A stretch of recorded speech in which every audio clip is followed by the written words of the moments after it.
Okay, well, hello everyone, welcome back, welcome to our channel Civic Adda. ఇవాళ మన సెషన్లో November 6th 2025 current affairs discuss చేద్దాం. దానికంటే ముందు నిన్న జరిగినటువంటి కరెంట్ అఫైర్స్ సెషన్కి కమెంట్స్ బాగా వచ్చాయి. I'm very happy upon seeing these comments. Okay, ఎవరెవరు కమెంట్ చేశారు అని అంటే శివం మల్టిమా అని చెప్పి నాకు కమెంట్ చేశారు. I don't know whether it is he or she. They have been calling me like in the name of Chinnamma, which is good actually. And okay, వాళ్ళు comment చేశారు Khelo India launched United Nations UNGA headquarters అని చెప్పి. ఇంకొకళ్ళు హరినాథ్ రెడ్డి, ఈయన కూడా August 7th javelin throw day and New Delhi some headquarters అడిగాం, అది కూడా చెప్పారు, కమెంట్ చేశారు. Good, very good. Ushasri Mandava, Ushasri గారు వచ్చేసి హాకీలో గోల్డ్ మెడల్ వచ్చింది, ధ్యాన్ చంద్ స్టేడియం న్యూఢిల్లీలో ఉంది. ఖేలో ఇండియా 2017 ఫస్ట్ ఎడిషన్ జరిగింది. ఓకే, 2028 ఒలింపిక్స్ నెక్స్ట్ USA జరగబోతున్నాయి. UNGA హెడ్ క్వార్టర్స్ న్యూయార్క్. OCA Olympic council of Asia Kuwait not Belgium. Yes, exactly, నేను తర్వాత చెప్పాను కదా బ్రసెల్స్ బెల్జియం వేరేదాందని. ఇఫ్కో అంటే Indian farmers fertilisers cooperative. Very good Ushasri already మొన్న ప్రీవియస్ సెషన్స్కి కూడా కమెంట్ చేశారు. వెరీ గుడ్ అండి. హరిశంకర్ అభూతం, హరిశంకర్ బి, ఈయన వచ్చేసి CAPDF. Okay, Telegram channel create అవుతుందండి, PDF కూడా నేను అప్లోడ్ చేస్తాను. 1928 హాకీలో గోల్డ్ మెడల్ వచ్చింది, javelin throw day. Okay, earthquake seismometer. Okay, Richter scale కూడా యూజ్ చేస్తారు. Right. South Africa rand currency, capital Pretoria, Cape Town. Yes, multiple capital cities ఉంటాయి. ఇఫ్కో అంటే Indian farmers fertiliser cooperative. Very good. I'm very happy upon seeing these comments. ఇంకా ఎక్కువ మంది comment చేస్తే చాలా బాగుంటుంది. Right, next one. See the first one. Delhi is set for a grand celebration to commemorate 150 years of Vande Mataram.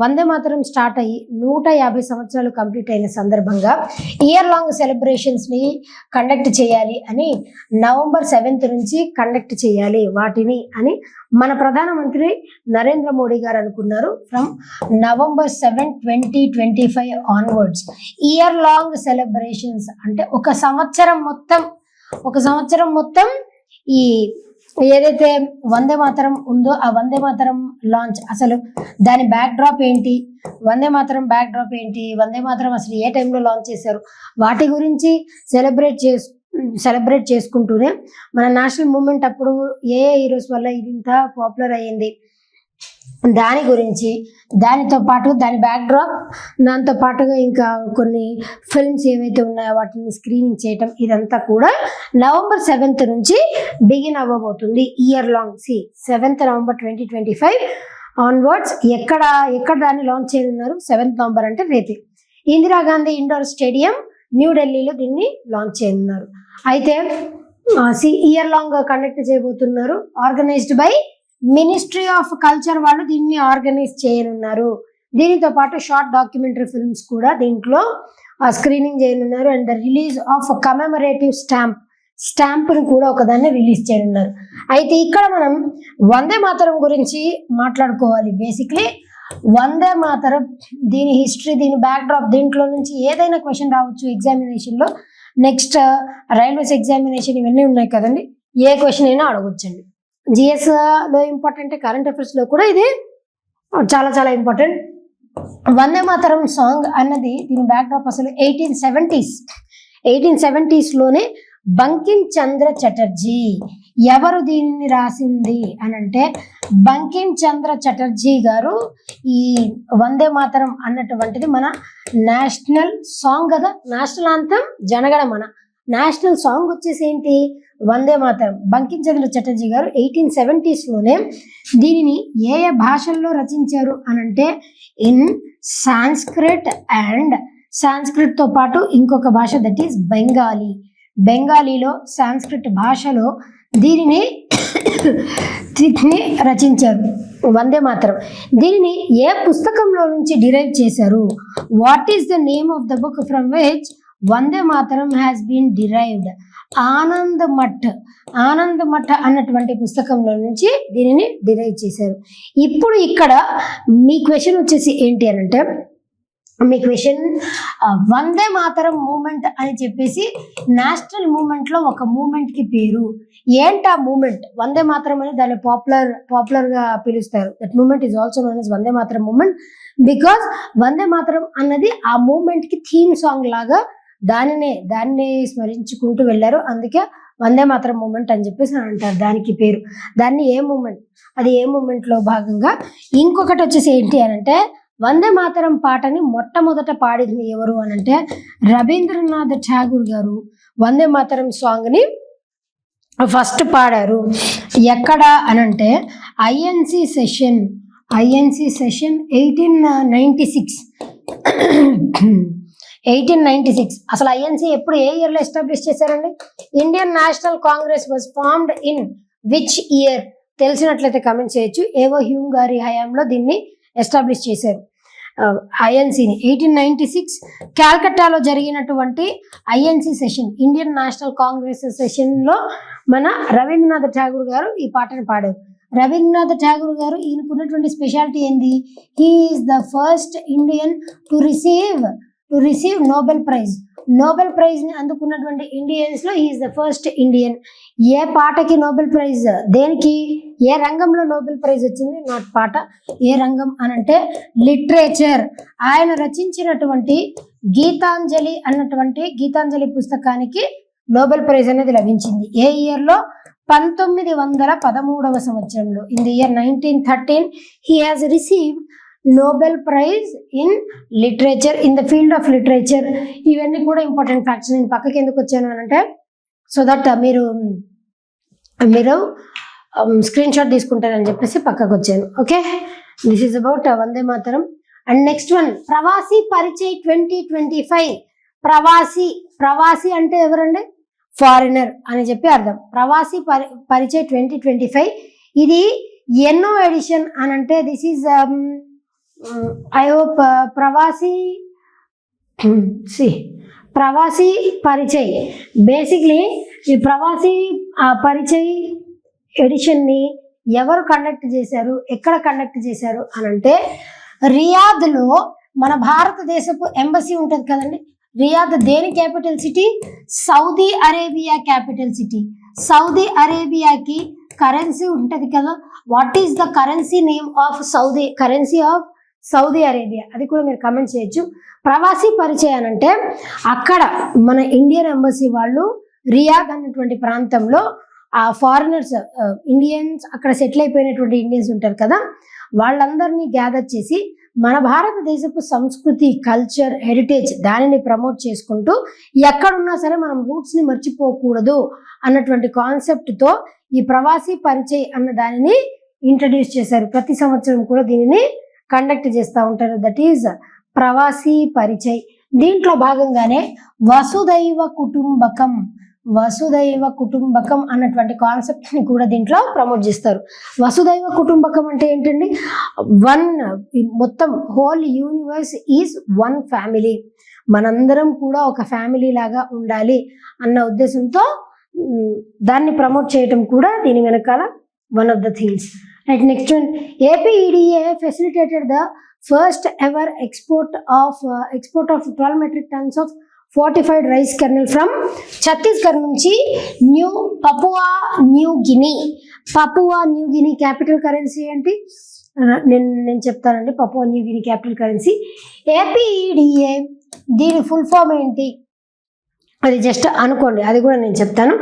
APEDA మొట్టమొదటిసారి ఏం చేసిందంటే 12 metric టన్నుల ఈ రైస్, ఫార్టిఫైడ్ రైస్. అసలు ఇక్కడ మనకు తెలియాల్సిన అంశం ఫార్టిఫైడ్ రైస్ అంటే ఏంటి? What is this? నార్మల్గా రైస్ అన్నది ఏ టైప్ ఆఫ్ క్రాప్? ఖరీఫ్ క్రాపా, రబీ క్రాపా?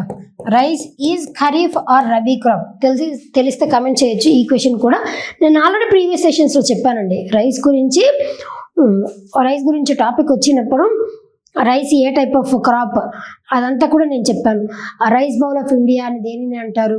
ఈ వెస్ట్ గోదావరి కృష్ణ గోదావరి బెల్ట్, దానిని రైస్ బౌల్ ఆఫ్ ఇండియా అని అంటారు. Major rice producing states in India ఏ ఉన్నాయి అవి కూడా నేను డిస్కస్ చేశాను ఆల్రెడీ రైస్ గురించి వచ్చినప్పుడు. ఏంటది? Bharat rice summit, Bharat international rice summit ఏదో జరిగింది కదా రీసెంట్గా. ఆ సమ్మిట్లో భాగంగా నేను రైస్ గురించి డిస్కస్ చేశాను. Bharat BIRC or BRIC I guess, Bharat rice international council, BIRC అది ఎక్కడ జరిగింది ప్రీవియస్ సెషన్స్లో నేను చెప్పాను. అది కూడా వన్ ఆఫ్ ద క్వశ్చన్స్, మీరు కమెంట్ చేయొచ్చు. పపువా న్యూ గిని, ఇక్కడ ఫోర్టిఫైడ్ రైస్ అంటే ఏంటి అంటే, మన రైస్ పండించిన తర్వాత ఆ రైస్ని ఏం చేస్తారంటే పౌడర్ లాగా, ఒక పేస్ట్ లాగా చేసి దాంట్లో వైటమిన్ B12, ఐరన్, ఇంకా వేరే మినరల్స్, న్యూట్రియంట్స్ ఇవన్నీ యాడ్ చేసి పేస్ట్ లాగా చేసి మరలా వాటిని రైస్ షేప్ లాగా చేస్తారు, రైస్ షేప్ లాగా తయారు చేస్తారు. దాన్నే ఫోర్టిఫైడ్ రైస్ అని చెప్పేసి అంటాం. యాక్చువల్లీ రైస్లో మనకి కార్బోహైడ్రేట్స్, ట్రేసెస్ ఆఫ్ మినరల్స్ ఉంటాయి, ఎక్కువ శాతం ఐరన్ ఇవేమి ఉండవండి రైస్లో. మోర్ ఓవర్ ఇంకా మనం పాలిష్ పట్టించినప్పుడు ఏమవుతుంది, రైస్ హస్క్ నుంచి రైస్ పాలిష్ చేపిస్తారు కదా, అంటే రైస్ కలర్ వేరే ఉంటాయి, ఒరిజినల్ కలర్ తెల్లగా ఏమి ఉండవు. అలా పాలిష్ చేపించిన తర్వాత దాని మీద ఉన్నటువంటి ఆ లేయర్ ఏదైతే మనకి ముఖ్యమో ఆ లేయర్ ఎగిరిపోయింది. ఏముంటుంది దాంట్లో? మొత్తం కార్బోహైడ్రేట్సే ఉంటాయి. కాబట్టి అలా ఏమీ లేనిటువంటి రైస్లో మిగతా వీటిని, ఈ మినరల్స్ని, ఫోలిక్ యాసిడ్ని, వీటిని ఎందుకు యాడ్ చేయాలి అని అనుకున్నారంటే, ఎనీమియా బారి నుంచి ఎస్పెషల్లీ మహిళల్ని, అమ్మాయిల్ని, వాళ్ళలో ఉన్నటువంటి న్యూట్రిషనల్ డెఫిషియన్సీని వాటిని రెడ్యూస్ చేయటానికి, ఎనీమియా కండిషన్ని వాటన్నిటిని రెడ్యూస్ చేసి వాళ్ళ బ్లడ్ లెవెల్ని పెంపొందించే విధంగా దీనిని, ఈ ఫోర్టిఫైడ్ రైస్ని రూపొందించారు. అది మొట్టమొదటిసారి మన భారతదేశం నుంచి పపువా న్యూ గినీకి దీన్ని ఇంపోర్ట్ చేయనున్నారు. ఇక్కడ FRK అంటే ఏంటో ఇక్కడ మనం చెప్పాం. APEDA అన్నది it is a statutory body. ఇది దేని కిందకు వస్తుంది? Ministry of commerce and industry. A ministry కిందకు వస్తుందంటే ministry of commerce and industry, agricultural and processed food products export development authority, that is APEDA. దీనికి ఇప్పుడు ప్రస్తుతం చైర్పర్సన్గా ఎవరున్నారు? అభిషేక్ దేవ్ గారు దీనికి చైర్పర్సన్గా ఉన్నారు. ఇందాక పపువా న్యూ గిని చెప్పుకున్నాం కదా, దీని హెడ్ క్వార్టర్స్ వచ్చేసి ఎక్కడున్నాయి? Port Moresby and currency is kina. అది this is news. Next one, second world summit for social development. ఇది రెండవ world summit for social development. Basically first world summit అనేది ఎక్కడ జరిగింది అని అంటే ఇన్ ది ఇయర్ 1995లో మొట్టమొదటి వరల్డ్ సమ్మిట్ అనేది జరిగింది. కోపెన్హాగన్ డిక్లరేషన్ తర్వాత. కోపెన్హాగన్ అన్నది ఏ కంట్రీ యొక్క capital city? Copenhagen is the capital city of which country? దీని కరెన్సీ ఏంటో నేను చెప్తాను. Danish crown, that is the currency of this country. ఈ కోపెన్హాగన్ దేనికి, ఏ కంట్రీ యొక్క క్యాపిటల్ సిటీనో చెప్పండి. కోపెన్హాగన్ డిక్లరేషన్ 1995 ఆ టైంలో చేసుకున్నారు. ఆ కోపెన్హాగన్ డిక్లరేషన్ సందర్భంగా ఫస్ట్ ఎడిషన్ అప్పుడు జరిగింది. దాని తర్వాత చాలా గ్యాప్ తర్వాత ఇప్పుడు రీసెంట్గా రెండవ వరల్డ్ సమ్మిట్ని కండక్ట్ చేశారు. సోషల్ డెవలప్మెంట్ అంటే ఓవరాల్గా అన్ని రంగాల్లో సోషల్, ప్రజల వెల్ఫేర్ని దృష్టిలో పెట్టుకొని డెవలప్మెంట్ జరిగితే దాన్ని సోషల్ డెవలప్మెంట్ అని చెప్పేసి అంటారు. ఆ సోషల్ డెవలప్మెంట్ సమ్మిట్ అనేది రీసెంట్గా ఎక్కడ కండక్ట్ చేశారు? ఖతర్ క్యాపిటల్ సిటీ అయినటువంటి దోహాలో దీనిని కండక్ట్ చేశారు. ఎన్ని డేస్ కండక్ట్ చేశారు అది కూడా important.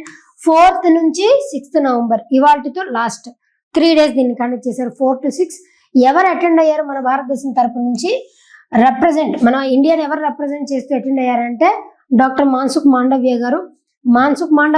Is serving as the union minister of sports and youth affairs. దానితో పాటు ministry of labour and employment union minister కూడా మాన్సుఖ్ మాండవ్య గారు, ఆయన అపాయింట్ అయ్యారు. దీని ద్వారా global leaders inclusive growth in line with 2030 sustainable development agenda. Inclusive growth అంటే ఏంటి? ఇప్పుడు ఎక్కడో మారుమూల రిమోటెస్ట్ ప్రాంతంలో ఉన్నటువంటి వాళ్ళని కూడా కలుపుకొని వాళ్ళని డెవలప్ చేస్తే దానినే ఇంక్లూజివ్ గ్రోత్ అని చెప్పేసి చెప్తాం. దట్ ఈజ్ ఆ గ్లోబల్ లీడర్స్ అందరినీ పిలిచి ఇంక్లూజివ్ గ్రోత్కి పాటుపడడం in line with 2030 sustainable development goal agenda. Sustainable development goals దీని గురించి మనం ఇవాళ సెషన్లో డిస్కస్ చేద్దాం. What are sustainable development goals. ఒక షార్ట్ కూడా చేశారనుకోండి. ఇప్పుడు ఇన్ డీటెయిల్ నేను ఎక్స్ప్లెయిన్ చేస్తా.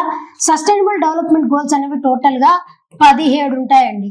దీనిని ఏ సంస్థ ఇచ్చింది అనంటే these are released by United Nations Organisation. దీని హెడ్ క్వార్టర్స్ వచ్చేసి ఎక్కడ ఉన్నాయి?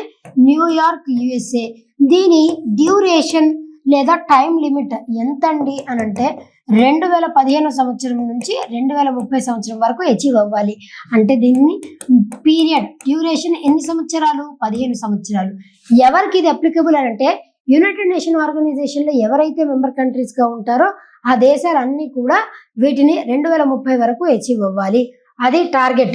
అయితే వీటికంటే ముందు MDG మిలీనియం డెవలప్మెంట్ గోల్స్ అని ఉండేవి.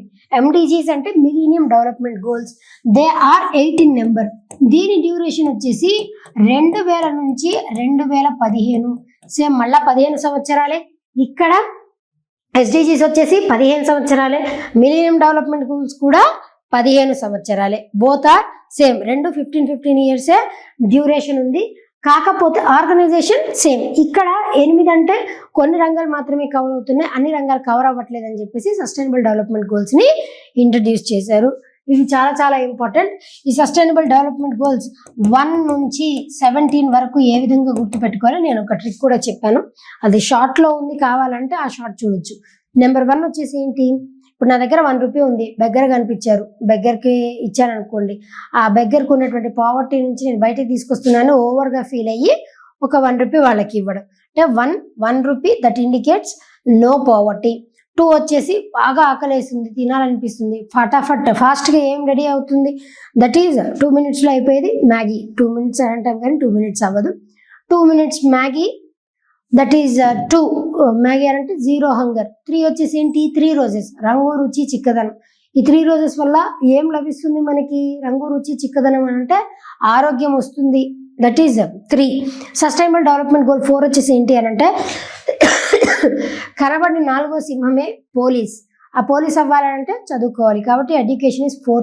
5 వచ్చేసి ఏంటంటే 5 పాండవులు, 1 ద్రౌపది. 5 males 1 female. 1 మేల్కి 1 ఫీమేల్, దట్ ఈస్ ఫైన్. 5 మేల్స్కి 1 ఫీమేల్ అని అంటే ఇట్ ఈస్ జెండర్ ఇన్ఈక్వాలిటీ కదా. ఆ జెండర్ ఇన్ఈక్వాలిటీ లేకుండా ఈక్వాలిటీ మెయింటైన్ చేయటం. SDG 5. ఇట్లా టోటల్ 17 సస్టైనబుల్ డెవలప్మెంట్ గోల్స్. వాటన్నిటికీ నేను ట్రిక్స్ చెప్పాను, షార్ట్ చేసా, అది చూడొచ్చు. ఈ బ్యాక్ టాప్ నేను షార్ట్లో కవర్ చేయలేదు, అందుకే ఇక్కడ చెప్పాను. Right. Next one, Indian Navy to commission survey vessel class ship that is Ikshak. Ikshak literal meaning వచ్చేసి ఏంటి అని అంటే దీని మీనింగ్ గైడ్. ఇది ఏ భాష అండి ఇక్షాక్ అన్నటువంటిది అని అంటే దట్ ఈస్ సాంస్క్రిట్ టర్మ్. ఇక్షాక్ అన్నది కొచ్చి కేరళ నావల్ బేస్ లో ఇక్షాక్ అన్నటువంటి సర్వే వెజల్ క్లాస్ షిప్ ఆ షిప్ని ఇక్కడ కమిషన్ చేశారు. ఓకే, కొచ్చిలో కమిషన్ చేశారు. అసలు ఎందుకు ఇండియన్ నేవీ వాళ్ళు దీన్ని ఎందుకు ఇంట్రడ్యూస్ చేశారు అని అంటే దీని ద్వారా హైడ్రోగ్రాఫిక్ సర్వే క్యాపబిలిటీస్ అన్నవి పెరుగుతాయి. Along with 3rd vessel of the survey vessel class లో ఇది 3rd one and the first to be based at Southern Naval Command లో ఇది ఫస్ట్ వన్.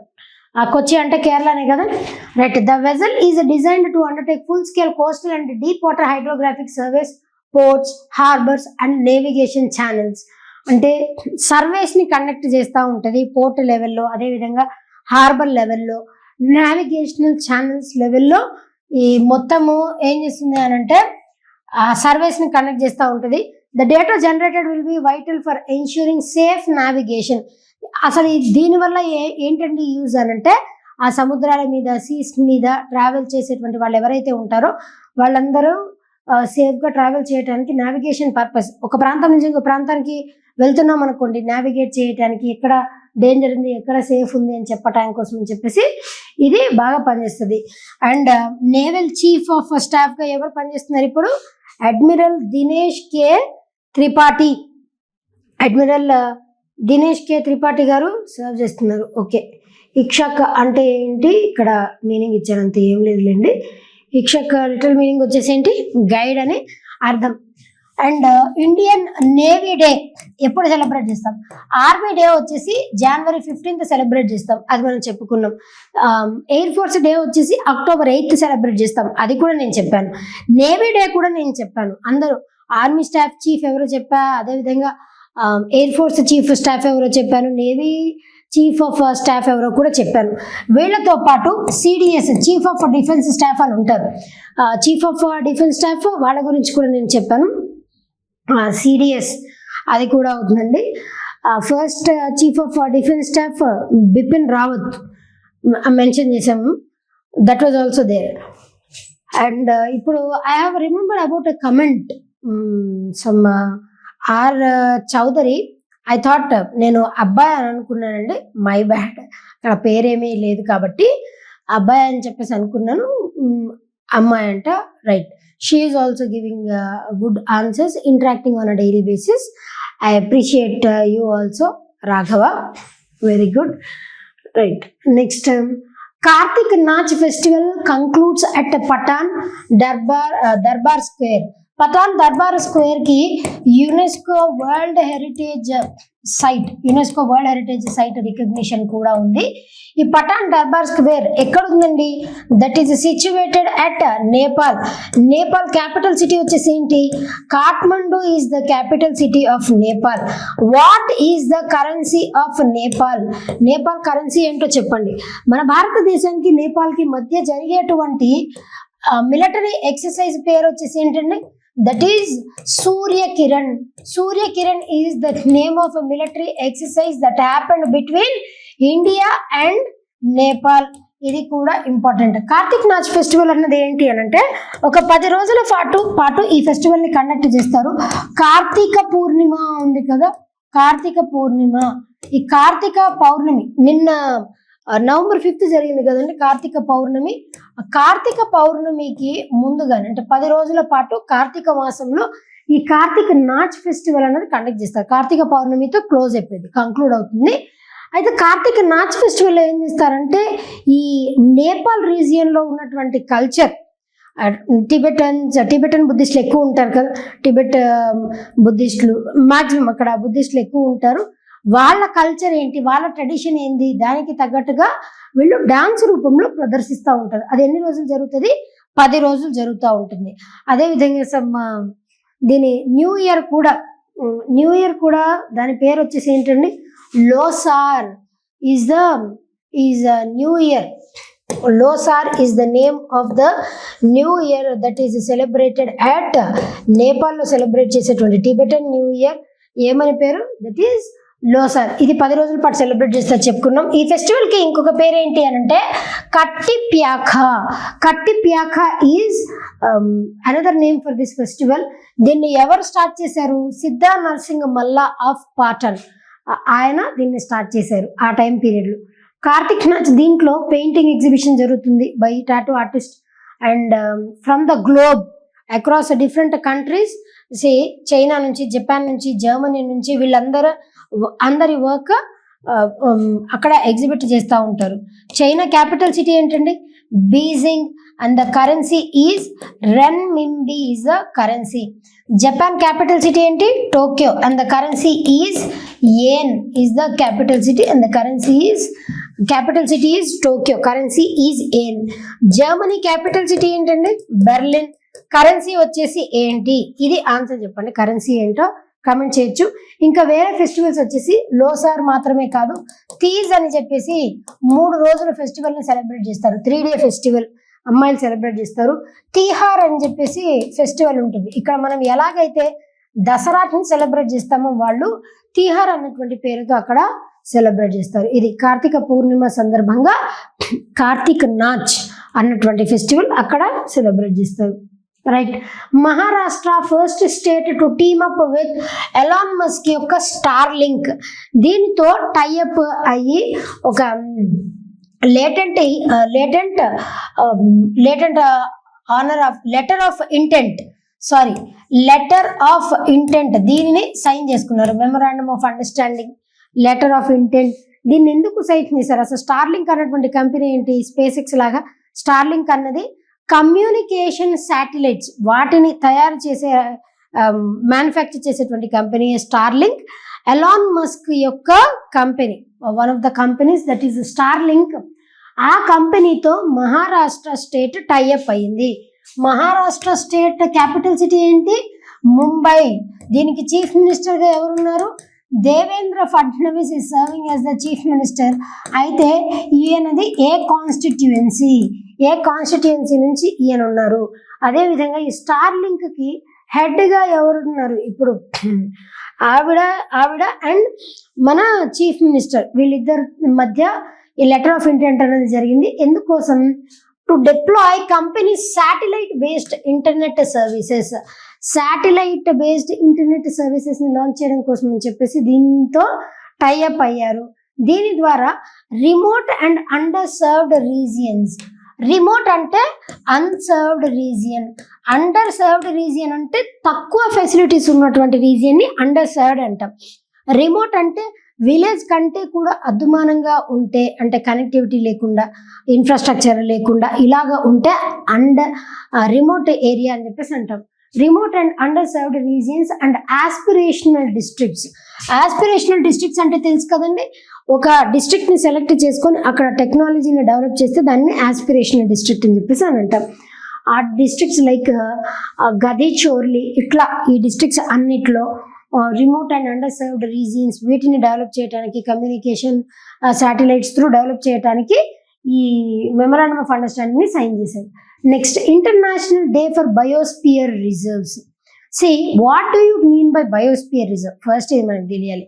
బయోస్పియర్ రిజర్వ్ అంటే జనరల్గా మనకి వైల్డ్ లైఫ్ శాంక్చురీస్ ఉంటాయి, నేషనల్ పార్క్స్ ఉంటాయి, జూస్ ఉంటాయి. ఇవి మనకు తెలుసు, అన్నీ కూడా డిఫరెంటే, all are not same. Biosphere is also not same. Biosphere అంటే ఏంటి అని అంటే, జనరల్గా ఏదైనా ఒక టైగర్ రిజర్వ్, వైల్డ్ లైఫ్ శాంక్చురీనో, నేషనల్ పార్క్నో, ఏదన్నా ఒక ప్రొటెక్టెడ్ ఏరియా తీసుకుంటే ఆ ప్రొటెక్టెడ్ ఏరియాకి యునెస్కో యొక్క రికగ్నిషన్ ఉందనుకోండి. UNESCO, United nation education, scientific and cultural organisation, దీని హెడ్ క్వార్టర్స్ వచ్చేసి ఎక్కడ ఉన్నాయి? Paris, France. ఆ యునెస్కో యొక్క రికగ్నిషన్ ఉండి, యునెస్కో నుంచి ఫండ్స్ వచ్చి, ఆ యునెస్కో హయాంలో ఈ కన్జర్వేషన్ అంతా, అంటే ఇక్కడ ఉన్నటువంటి సెంటర్ స్టేట్ ఏం పట్టించుకోవండి అని అంటే నో, సెంటర్ స్టేట్ కూడా పట్టించుకుంటుంది. దానితో పాటు యునెస్కో యొక్క రికగ్నిషన్ కూడా ఉంటుంది, అంటే ఇంటర్నేషనల్ రికగ్నిషన్ కూడా ఉంటే దాన్ని బయోస్పియర్ రిజర్వ్ అంటారు. మ్యాసివ్ లెవెల్లో దానిని కన్జర్వ్ చేయాలి, అక్కడ ఉన్నటువంటి ఫ్లోరా అండ్ ఫనాని. That is biosphere reserve. In that way it is different to that of national parks and all. Biosphere reserve day ఎప్పుడు సెలబ్రేట్ చేస్తామండి? That is celebrated on November 3rd. దీన్ని celebrate చేస్తాం.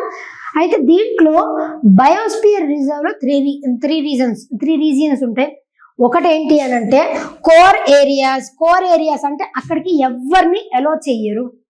Core area అంటే పర్టికులర్గా కొంత area వరకు అసలు అది రెస్ట్రిక్టెడ్ ఏరియా, ఎవరిని అలో చేయరు, దాన్ని కోర్ ఏరియా అని అంటాం. Strictly protected zone and buffer zone అని అంటారు. సెకండ్ వన్, బఫర్ జోన్ అంటే ఏంటి అని అంటే, ఇప్పుడు ఈ ఇది కోర్ ఏరియా అనుకోండి, దీనికి చుట్టుపక్కల ఉన్నది బఫర్ జోన్, దీనికి చుట్టుపక్కల ఉన్నది ట్రాన్సిషన్ జోన్. ఈ కోర్ జోన్లో అసలు ఎవరిని రానియరు. బఫర్ జోన్లో కొంతమందిని అలో చేస్తారు, అందరినీ కాదు, కొంతమంది మాత్రమే allowed. They surround or adjoin the core area and are used for activities compatible with sound ecological practices, scientific research కి, మానిటరింగ్ కి, ట్రైనింగ్ కి, ఎడ్యుకేషన్, వీళ్ళకి మాత్రమే పర్మిషన్ ఉంటుంది, లిమిటెడ్ పీపుల్ కి. ట్రాన్సిషన్ ఏరియా అంటే ఏంటంటే దానికి చుట్టుపక్కల ఉన్నటువంటి ఏరియా, అక్కడ హ్యూమన్ యాక్టివిటీస్ ని, అంటే మనుషుల్ని రానివ్వటం, అదేవిధంగా అక్కడ ఏమన్నా ఉన్నటువంటి ప్రొడక్ట్స్ ని తీసుకొని వెళ్ళటం, అక్కడ ట్రాన్సిషన్ ఏరియాలో అది పాసిబుల్. కోర్ ఏరియాస్లో పాసిబుల్ కాదు. బఫర్ జోన్లో లిమిటెడ్ పీపుల్ మాత్రమే, కొంతమంది మాత్రమే వెళ్ళడానికి ఉంటుంది ఆస్కారం. And next UNESCO man and biosphere programme, ఇది కూడా important. Man and biosphere programme MBP దీన్ని ఎప్పుడు లాంచ్ చేశారు? 1971లో లాంచ్ చేశారు. ఇది ఒక ఇంటర్ గవర్నమెంటల్ ఆర్గనైజేషన్. ఒక గవర్నమెంట్ ఇంకో గవర్నమెంట్ కొలాబ్ అయ్యి దీన్ని కండక్ట్ చేస్తూ ఉంటారు ఎకోసిస్టమ్ ప్రొటెక్షన్ కోసం. ఇండియాలో టోటల్గా ఎన్ని బయోస్పియర్ రిజర్వ్స్ ఉన్నాయనంటే ఇప్పటికీ 18 బయోస్పియర్ రిజర్వ్స్ ఉన్నాయి. అయితే మొట్టమొదటి బయోస్పియర్ ఫస్ట్ బయోస్పియర్ రిజర్వ్గా దేన్ని డెసిగ్నేట్ చేశారు అనంటే it is in the year 1986లో Nilgiri biosphere reserve. Nilgiri biosphere reserve ఏ స్టేట్ లో ఉంది అది కమెంట్ చేయొచ్చు తెలిస్తే. ఓల్డెస్ట్ బయోస్పియర్ రిజర్వ్ అంటాం, దాన్ని మొట్టమొదటి డెసిగ్నేట్ చేసింది. లార్జెస్ట్ బయోస్పియర్ రిజర్వ్ ఏదండి అని అంటే that is great Rann of Kutch, Gujarat లో ఉంది, desert zone. Smallest biosphere reserve ఏది? Nokrek tiger reserve, Nokrek, Meghalaya. And newest biosphere reserve recent గా పన్నా బయోస్పియర్ రిజర్వ్, ఇది వచ్చేసి ఎక్కడ ఉందండి? మధ్యప్రదేశ్ లో ఉంది. 2011లో దీన్ని ఐడెంటిఫై చేశారు. As a whole 18 biosphere reserves ఉన్నాయి. State with most biosphere reserves ఎక్కువ ఎక్కడున్నాయి? మధ్యప్రదేశ్ లో 3 ఉన్నాయి. ఒకటి పచ్మరి, ఇంకొకటి అచ్చం కర్మార్, ఇంకొకటి వచ్చేసి అమర్కంటక్, పన్నా. ఇవి మధ్యప్రదేశ్. అదేవిధంగా మధ్యప్రదేశ్ మాత్రమే కాకుండా మధ్యప్రదేశ్తో పాటు ఇంకా తమిళనాడు 3 ఉన్నాయి. తమిళనాడు, మధ్యప్రదేశ్, ఈ 3. All these 3 are important. ఇవన్నీ కూడా important facts, all these, right. Next biosphere reserves ఎక్కడెక్కడ ఏమేమి ఉన్నాయి? ఈ cold desert from Uttarakhand, cold desert Himachal Pradesh, I guess. Nanda Devi national park వచ్చేసి Nanda Devi biosphere reserve, it is situated at Uttarakhand. Great Rann of Kutch already మనం చెప్పుకున్నాం. Gujarat, Pachmarhi and Panna, Madhya Pradesh, Agasthyamalai, Kerala. And వేరాజ్ Nilgiri biosphere reserve, gulf of Mannar, ఈ 2 వచ్చేసి తమిళనాడు. అండ్ శేషాచలం వచ్చేసి this is from Andhra Pradesh. Great Nicobar అంటే అండమాన్ నికోబార్ ని డివైడ్ చేస్తుండేది గ్రేట్ నికోబార్. అండ్ అదేవిధంగా Simlipal tiger reserve, Simlipal tiger reserve. And ఇక్కడే పచ్మారి, పన్నా, అచ్చంకార్, అమర్కంటక్ ఇవన్నీ ఎక్కడున్నాయి? మధ్యప్రదేశ్లో ఉన్నాయి, రైట్. Simlipal tiger reserve. దాని తర్వాత ఛత్తీస్గఢ్. సుందర్బన్స్ వచ్చేసి west Bengal, it is situated at west Bengal. ఇక్కడ నోక్రెక్ అని అంటే this is nothing but Meghalaya, Nokrek. Manas, Dibru Saikhowa, ఇక్కడ ఏముంటుంది? Assam. Dibang, that is nothing but Arunachal Pradesh. ఇవన్నీ Arunachal Pradesh, all these are important. Khangchendzonga I guess Sikkim I guess. అక్కడ ఇవన్నీ కూడా టోటల్ ఓవరాల్ 18 డిఫరెంట్ ప్లేసెస్ లో మనకి ఇండియాలో 18 బయోస్పియర్ రిజర్వ్స్ అనేవి ఉన్నాయి. ఓల్డెస్ట్ ఏది, లార్జెస్ట్ ఏది, స్మాలెస్ట్ ఏది, ఫస్ట్ వన్ ఏది, రీసెంట్ వన్ ఏది, అవన్నీ కూడా చెప్పుకున్నాం. Right. Next one, the last one for today, RDI, research development and innovation. Research development innovation, RDI, research development innovation full form. దీన్ని మన ప్రధానమంత్రి నరేంద్ర మోడీ గారు ఇనాగ్రేట్ చేశారు. దేంట్లో భాగంగా అనంటే acidic, emerging science technology and innovation conclave 2025. ఎక్కడ దీన్ని లాంచ్ చేశారు, ఇనాగ్రేట్ చేశారంటే New Delhi. And launched RDI scheme support. దీని ద్వారా సన్ రైజ్ సెక్టర్స్ అని అంటారు. సన్ రైజ్ సెక్టర్స్ అంటే అది స్టార్ట్ చేసి దాని ద్వారా ఎక్కువ ప్రొడక్షన్ కానివ్వండి, దాని ద్వారా రెవెన్యూ ఎక్కువ జనరేట్ అవ్వటం, ర్యాపిడ్గా డెవలప్ అయితే అలాంటి సెక్టార్స్ని సన్ రైజ్ సెక్టార్స్ అని అంటారు. బెస్ట్ ఎగ్జాంపుల్ ఇప్పుడు మనకి ఆర్టిఫిషియల్ ఇంటెలిజెన్స్ ఉంది, మెషిన్ లెర్నింగ్ ఉంది, డేటా సెంటర్స్ ఉన్నాయి, ఇవన్నీ. అదేవిధంగా ఇన్ఫర్మేషన్ టెక్నాలజీ, ఇవన్నీ ఎప్పటికప్పుడు ఎన్హాన్స్ అవుతూనే ఉంటాయి, పెరుగుతూనే ఉంటాయి. వాటికే సన్ రైజ్ సెక్టార్స్ అని చెప్పేసి పేరు. దీని ద్వారా 1 lakh crore ఇంత కార్పస్, 1 lakh crore కార్పస్ అన్నది జనరేట్. ఈ కార్పస్ ద్వారా RDI స్కీమ్ ని లాంచ్ చేశారు. ప్రైవేట్ లెడ్ ఇన్నోవేషన్, దీంట్లో ప్రైవేట్ వాళ్ళు లీడ్ కూడా చేయొచ్చు. India's expenditure rose from R&D research and డెవలప్మెంట్లో ఇది వరకు 60,196 కోట్లు ఉండేది 2010-11లో. ఇప్పుడు అది ఎంతకి పెరిగింది అని అంటే 1.27 lakh crores పెరిగింది. సెంట్రల్ గవర్నమెంట్ ఎంత కాంట్రిబ్యూట్ చేస్తుంది దీంట్లో? 43.7% మాత్రం సెంట్రల్ గవర్నమెంట్ ఈ ఎక్స్పెండిచర్లో కాంట్రిబ్యూట్ చేస్తూ ఉంటుంది. So this is all about today's session of current affairs. We will be meeting for another session, that is tomorrow's session and 7th November session లో రేపటి session లో మళ్ళా మిగతావి డిస్కస్ చేద్దాం. అంటిల్ దెన్ ఎవరైనా సబ్స్క్రైబ్ చేసుకోకపోతే do subscribe to our channel. Keep watching, keep learning, keep subscribing and thank you.